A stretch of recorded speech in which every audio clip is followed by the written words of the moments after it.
Sono vision లో summer AC Mela 0% EMI cash back offers తో ఈ వేసవిని చల్లగా మారుస్తుంది.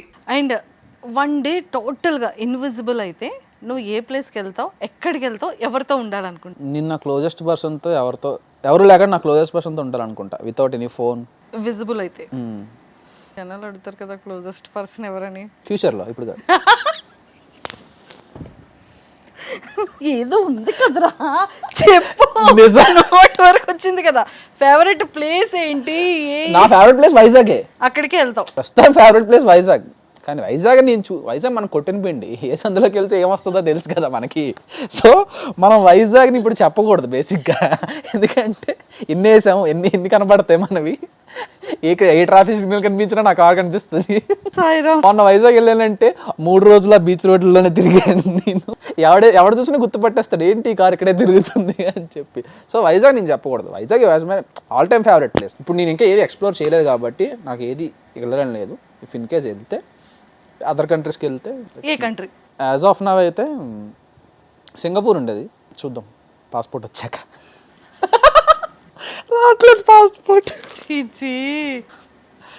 ఫ్యూచర్లో వచ్చే అమ్మాయికి అంటే ఎలాంటి అమ్మాయిని చూస్ చేసుకుంటావు? ఎలాంటి క్వాలిటీస్ ఉండాలి? ఎవరికి కళ్యాణ పడాలో లొంగుతాడో వాళ్ళని. కళ్యాణ పడాలా? ఎవరికి లొంగుతాడో, ఎవరికి భయపడతాడో, ఎవరి మాట వింటాడో వాళ్ళకి. నేను ఏమడిగాను నాన్న క్వశ్చన్? ఇంకెలాంటి అమ్మాయి కావాలి అన్నా. క్వాలిటీస్ చెప్పు నాన్న. అదే క్వాలిటీస్ అవే అక్క. ఇప్పుడు అంటే తను ఇలా ఉండాలనో, లేకపోతే ఇలా వే ఆఫ్ థింకింగ్ ఇలా ఉండాలనో, నిన్ను చూసుకోవడం కానీ, నిన్ను ప్యాంపరింగ్, అంటే నీకు కొన్ని క్వాలిటీస్ ఉంటాయి కదా, నాకు కావాల్సిన అమ్మాయిలు ఈ కైండ్ ఆఫ్ క్వాలిటీస్ ఉండాలి. అదే ఆ క్వాలిటీస్ అంటే ఏంటంటే, కళ్యాణ ఆ అమ్మాయికి భయపడాలి. చెక్కేస్తుంది భయ్యా ఇది, అలా భయపడాలి కళ్యాణ్. రామచంద్ర ప్రభు, ఎవడు కోరుకోడు కదా ఇలాంటివి. అమ్మ నేను ఎక్కడే వినలేదురా నాయన. ఎందుకే విన్నారు, ఇందుకే లేదు. మిడ్ నైట్ లో ఎక్కువగా కాల్స్ చేసే వ్యక్తి ఎవరు కళ్యాణ్ పడాలకి? రామచంద్ర. ఆన్సర్ కరెక్ట్ గా చెప్పకపోతే ఇది కూడా పడిపోయింది చివరికి. గ్లాస్ పడిపోయింది. ఇది పోలేదు, రెండోసారి వేస్తాను. సరే దాయ్, ఇలా పెట్టినా ఇలాగా.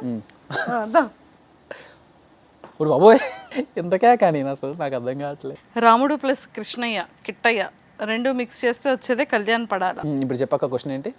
మిడ్ నైట్ లో ఎక్కువగా కళ్యాణ్ పడాలకి ఎవరు కాల్? బేసిక్ గా నేను నైట్ 10కే పడుకోపోతాను కాబట్టి మిడ్ నైట్స్ నాకు ఎవరు కాల్ చేయరు. లవ్, మనీ, ఫేమ్ రెండు ఎంచుకోవాలి అంటే ఈ 3 ఆప్షన్స్లో ఏం ఎంచుకుంటావు? లవ్, మనీ, ఫేమా? లవ్ ఆబ్వియస్ ఉంటుంది. ఆ రెండిట్లో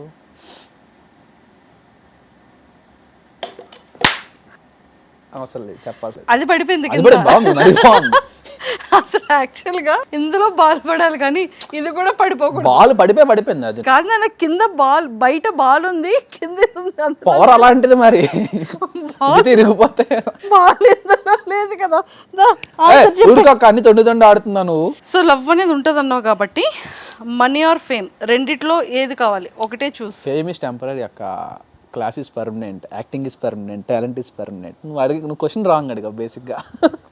నువ్వు ఫేమ్ ప్లేస్లో యాక్టింగ్ టాలెంట్ అని పెట్టుంటే ఈజీగా నీ కళ్ళు మూసుకొని చెప్పేసేవాడిని బాల్ వేయకుండా. Basically your options is wrong, so I can't. Question wrong. Fame ప్లేస్లో టాలెంట్ పెట్టుకో. టాలెంట్ ఆల్రెడీ నేర్చుకుంటున్నాం కాబట్టి ఇంకా కావాలని. సెలబ్రిటీ పొజిషన్ రాకపోయి ఉంటే కళ్యాణ్ పడాలా? పొజిషన్ ఏమై ఉండేవాడు, ఏ పొజిషన్లో ఉండేవాడు, ఏ కేటగిరీలో ఉండేవాడు? సర్వీస్లోనే ఉండేవాడిని. ఇప్పుడు జాబ్ పరిస్థితి ఏంటి? ఉన్నావా, క్విట్ అయిపోయావా? అవుట్ ఆఫ్ వచ్చేసాను. మీ ఫ్రెండ్స్ సర్కిల్లో మిమ్మల్ని ఎక్కువగా ఆట పట్టించేది ఎవరు? ఎక్కువగా ఏమని ఆట పట్టిస్తుంటారు? అంటే మొన్న రీసెంట్గా మా డిగ్రీ ఫ్రెండ్స్తో కన్వర్జేషన్ అవుతున్నప్పుడు కాన్ఫరెన్స్ కాల్లో ఉన్నారు మొత్తం మా ఫ్రెండ్స్ అందరూ. వీడికి పరోటాలకి, ఆనియన్ దోశలకి, బిర్యానీలకి మనం ఇంటి దగ్గరుండి తీసుకెళ్లే వాళ్ళం, వీడు ఇప్పుడు అంత అయిపోయాడు అని చెప్పి సరదాగా ఏడిపిస్తారు. పొరటాలు తీసుకెళ్లేవాడు ఇంటిని ఖాళీగా ఉంటాడని. ఇప్పుడు మమ్మల్ని తీసుకెళ్తున్నాడు అంటే తీసుకెళ్ళడం అంటే ఏంటంటే నాకు బద్ధకం బేసిక్గా. లాస్ట్ బెంచ్ కూర్చొని ఇలా ఉంటా అంతే. రారా అంటే నేను బయటికి వెళ్ళాను. ఫస్ట్ ఆఫ్ ఆల్ క్యాంటీన్ వరకు కూడా వెళ్ళను. వాళ్ళు చేతులు పట్టుకొని పద అని చెప్పి ఈడ్చుకెళ్ళారనమాట. అలా ఉండేవాడు. ఇప్పుడు ఎన్ని తిరగాల్సి వస్తుందో యాదవ. బాల్ వేసాక క్వశ్చన్ అడగాల?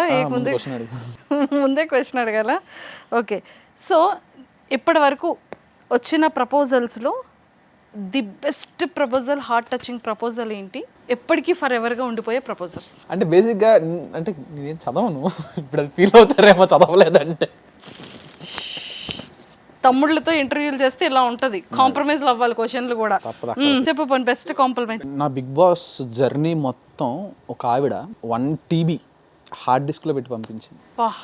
అంటే ప్రతిదీ స్టార్టింగ్ డే అగ్ని పరీక్ష కూడా ఉంటాం ఏమో మరి, ఫస్ట్ స్టార్టింగ్ నుండి ఎండింగ్ వరకు నేను కనిపించే ప్రతి బిట్టు ఇన్ని లైవ్లో కూడా, లైవ్ టెలికాస్ట్ ఎవ్రీథింగ్, బజ్జు ఏంటి అన్సీను, ఇవన్నీ కలిపి ఒక 1 TB హార్డ్ డిస్క్ పంపింది నాకు. అసలు ఎంత ప్యాషనేట్తో, ఎంత ఇష్టంతో చేస్తుంటారు. ఇంకొకటి ఏంటంటే నేను బాగా ఫీల్ అయ్యింది, అమెరికాలో స్క్రీన్ టైమ్ స్క్వేర్లో నా బర్త్డే విషెస్ నేనేనా ఇంతకీ, ఫస్ట్ ఆఫ్ ఆల్ నాకేనా నేను రియలైజ్ అవ్వ. నాకే ఒక అతను చేశారు, నేను ఇక్కడ సిటిజన్ అండి, దిస్ ఈజ్ మై కార్డ్, నేను కళ్యాణ పడాల వాళ్ళ ఫ్యామిలీకి కానీ ఫినాన్షియల్గా కానీ నేను ఇలా సపోర్ట్ చేయాలనుకుంటున్నా, దానికోసం నేను ఏదైనా చేయడానికి రెడీ ఉన్నాను. అరే బాబు, ఇప్పుడు నేను ఇలాంటి మూమెంట్లో నేను ఏం చెప్పలేను రా బాబు, తలకిందలకి అయిందంటే నా మీదకి వచ్చింది అని భయపడి అభిమానిస్తున్నారు చాలు. నీ ఇంటర్వ్యూ చూసి నన్ను అప్రోచ్ అయిన వాళ్ళు చాలా మంది ఉన్నారు అలా. ఇలా బర్త్డే విషెస్ టైమ్ స్క్వేర్లో పెట్టి చెప్పడం చాలా మంది. Okay done. ఇప్పుడు నెక్స్ట్ క్వశ్చన్ మాత్రం, నువ్వు వేస్తే సేఫ్, నువ్వు వేయకపోతే మాత్రం ఖచ్చితంగా చెప్పాలి. ఓకే. బిగ్ బాస్ నుంచి బయటకు వచ్చిన తర్వాత నిన్ను అభిమానించే అభిమానులు చాలా మంది, ఫీమేల్స్లో చాలా నెంబర్ ఆఫ్ పీపుల్ గిఫ్ట్లు ఇచ్చారని విన్నాను, ఈవెన్ మెయిల్ కూడా. సో అలా నీకు వచ్చిన గిఫ్ట్స్లో ది బెస్ట్ గిఫ్ట్ ఏంటి? నువ్వు ఎక్స్పెక్ట్ చేయలేని గిఫ్ట్ ఏంటి? నేను ఇది తీసుకోవాలనుకున్నానే, ఇదే గిఫ్ట్ వచ్చింది అనిపించింది ఏంటి? అంటే నాకు బాగా కదిలించింది ఒక డైరీ వచ్చింది, రాసిచ్చారు డైరీ. ఎవ్రీ సిచ్యువేషన్, నా పర్స్పెక్టివ్, అవతల వాళ్ళ పర్స్పెక్టివ్ ఏంటి, అసలు వాట్ యు మే, ఎంత నువ్వు అసలు ఏంటి, ఎంతలా అయ్యావు, అసలు ఎవరు దేనివల్ల అయ్యావు అనేది మొత్తం అంతా రాసి ఓ డైరీలో ఇప్పుడు 10 సార్లు చదువుకున్నదాన్ని. ఎక్కడి నుంచి వచ్చింది? సమ్ ర్యాండమ్, నాకు తెలియదు ఎక్కడి నుంచి వచ్చిందా కూడా. ఇప్పటికి ఆ పర్సన్ ఎవరు అనేది తెలియదు. చెప్పట్లేదు, అర్థమైంది. Okay okay. తనకి ఏం చెప్పాలనుకుంటున్నావు? అంటే నన్నుగా అర్థం చేసుకున్నారు అనేది హ్యాపీ ఫీలింగ్. సెకండ్ గిఫ్ట్ చెప్పాను కదా, ఇది ఫీలింగ్స్ కదా, ఇంకోటి ఎక్స్పెన్సివ్ ఐఫోన్. అది అప్పటికే నువ్వు బయటకు వచ్చిన టైంకి అది న్యూ లాంచ్ అనుకుంటా, 17 Pro Max కదా. ఎక్కడి నుంచి? From US fans of course, female.